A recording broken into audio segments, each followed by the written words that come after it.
श्री सीतारामचंद्राभ्या नमः।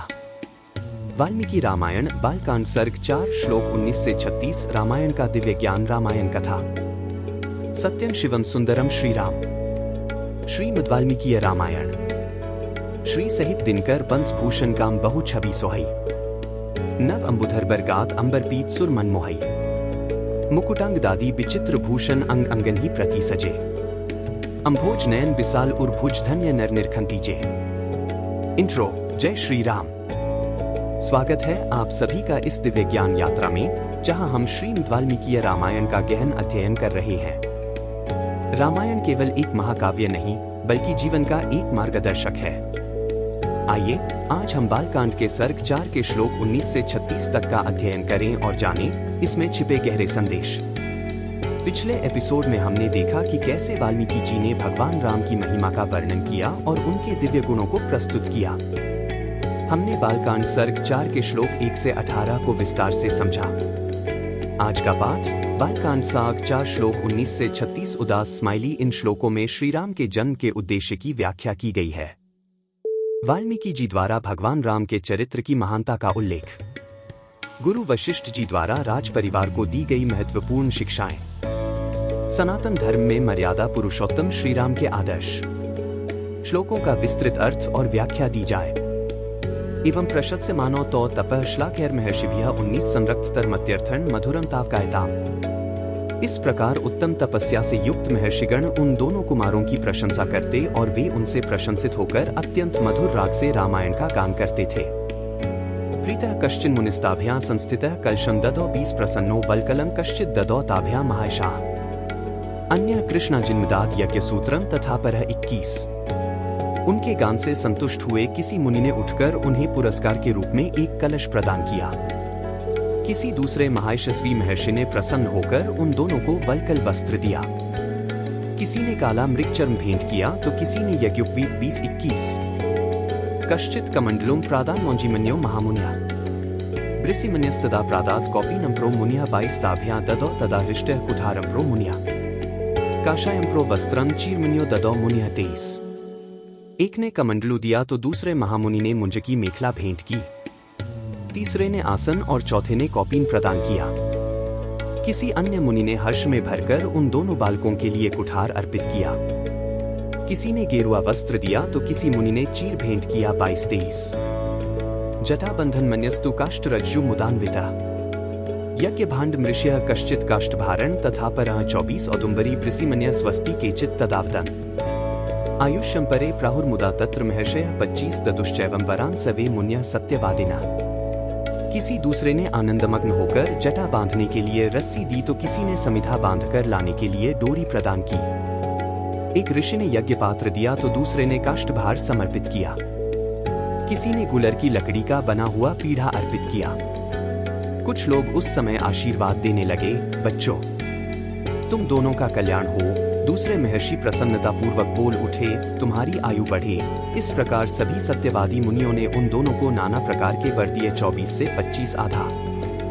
आश्चर्यमिदमाख्यानं मुनिना संप्रकीर्तितं 26 परं कवीनामाधारं समाप्तं च यथाक्रमम्।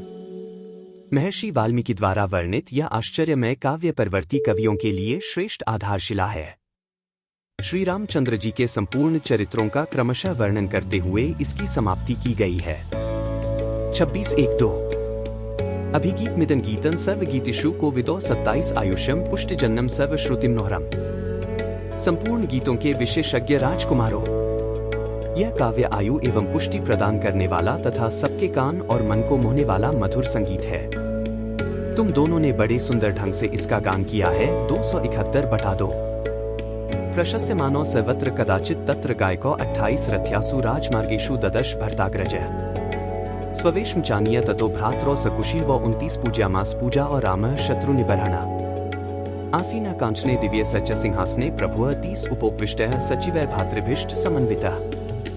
दृष्ट्वा तु रूप संपन्नो विनीतो भ्रात्रावुभो 31 उवाच लक्ष्मणं रामः शत्रुघ्नं भरतं तथा।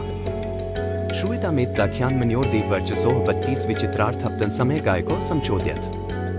एक समय सर्वत्र प्रशंसित होने वाले राजकुमार कुश और लव अयोध्या की गलियों और सड़कों पर रामायण के श्लोकों का गान करते हुए विचर रहे थे।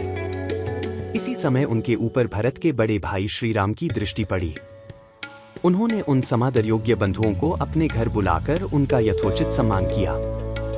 तदंतर शत्रुओं का सहार करने वाले श्री राम सुवर्णमय दिव्य सिंहासन पर विराजमान हुए। उनके मंत्री और भाई भी उनके पास ही बैठे थे। उन सबके साथ सुंदर रूप वाले उन दोनों विनयशील भाइयों की ओर देखकर श्री रामचंद्र जी ने भरत, लक्ष्मण और शत्रुघ्न से कहा, ये देवता के समान तेजस्वी दोनों कुमार विचित्र अर्थ और पदों से युक्त मधुर काव्य बड़े सुंदर ढंग से गाकर सुनाते हैं। तुम सब लोग इसे सुनो। यूं कहकर उन्होंने उन दोनों भाइयों को गाने की आज्ञा दी। तो चापी मधुरं रक्तन स्वचित्तायत्न्यः स्वनम 33 तंत्रिल्यवदत्यर्थं विश्रुतार्थं गायताम् हलाद्यत् सर्वगात्राणि मनासि हृदयानि च श्रोत्राश्रय सुखन ज्ञेयं बभौ जनसंसदि 34। आज्ञा पाकर वे दोनों भाई वीणा के लय के साथ अपने मन के अनुकूल तार, उच्च एवं मधुर स्वर में राग अलापते हुए रामायण काव्य का गान करने लगे। उनका उच्चारण इतना स्पष्ट था कि सुनते ही अर्थ का बोध हो जाता था। उनका गान सुनकर श्रोताओं के समस्त अंगों में हर्षजनित रोमांच हो आया तथा उन सबके मन और आत्मा में आनंद की तरंगे उठने लगीं। उस जनसभा में होने वाला वह गान सबकी श्रवण इंद्रियों को अत्यंत सुखद प्रतीत होता था। 33 से 34। इमो मुनि पार्थिव लक्षणान्वितो कुशीलवोच्चैः महत्पस्विनो ममापि तद्भूतिकरण प्रचक्षते महानुभावन चरितं निबोधत। 35। उस समय श्री राम ने अपने भाइयों का ध्यान आकृष्ट करते हुए कहा, ये दोनों कुमार मुनि होकर भी राजोचित लक्षणों से संपन्न हैं। संगीत में कुशल होने के साथ ही महान तपस्वी हैं। ये जिस चरित्र का प्रबंध काव्य का गान करते हैं वह शब्दार्थ अलंकार, उत्तम गुण एवं सुंदर रीति आदि से युक्त होने के कारण अत्यंत प्रभावशाली है। मेरे लिए भी अभ्युदयकारक है, ऐसा वृद्ध पुरुषों का कथन है। अतः तुम सब लोग ध्यान देकर इसे सुनो। 35। ततस्तु तो राम वचः प्रचोदिता गायता मार्ग विधान संपदा सचापि रामः परिषद्गतः शनैर्बुभूष्यासक्तं न बभूव। 36। तदंतर श्री राम की आज्ञा से प्रेरित हो वे दोनों भाई मार्ग विधान की रीति से रामायण का गान करने लगे। सभा में बैठे हुए भगवान श्री राम भी धीरे धीरे उनका गान सुनने में तन्मय हो गए। 36। गान दो प्रकार के होते हैं, मार्ग और देशी। भिन्न भिन्न देशों की प्राकृत भाषा में गाए जाने वाले गान को देशी कहते हैं और समूचे राष्ट्र में प्रसिद्ध संस्कृत आदि भाषा का आश्रय लेकर गाया हुआ गान मार्ग के नाम से प्रसिद्ध है। कुमार कुश और लव संस्कृत भाषा का आश्रय लेकर इसी की रीति से गा रहे थे। इत्यार्षे श्रीमद् रामायणे वाल्मीकीय आदिकाव्ये बालकांडे 4 सर्गः 4। इस प्रकार श्री वाल्मीकि निर्मित आर्ष रामायण आदिकाव्य के बालकांड में 4था सर्ग पूरा हुआ। 4। रामायण की इस अद्भुत यात्रा में आगे बढ़ते हुए अगले एपिसोड में हम बालकांड के सर्ग 5 के श्लोक 1 से 12 को विस्तार से समझेंगे। इसमें भगवान श्री राम की कथा के नए अध्याय का खुलासा होगा। इसे जानने के लिए हमारे साथ जुड़े रहें। अगर आपको यह वीडियो पसंद आया तो लाइक करें, कमेंट करें और अपने विचार हमारे साथ साझा करें। इस दिव्य ज्ञान को अधिक से अधिक लोगों तक पहुंचाने के लिए वीडियो को शेयर करें और चैनल को सब्सक्राइब करें। बार बार बर मागो हर्षि देहु श्री रंग पद सरोज अनपाइनी भक्ति सदा सत्संग। कथा विसर्जन होत है, सुनो वीर हनुमान। जो जन जंग से आए हैं सो तंग कर ही पयान। बोलो सियावर रामचंद्र जी की जय। राम भक्त हनुमान जी की जय। उमापति महादेव जी की जय।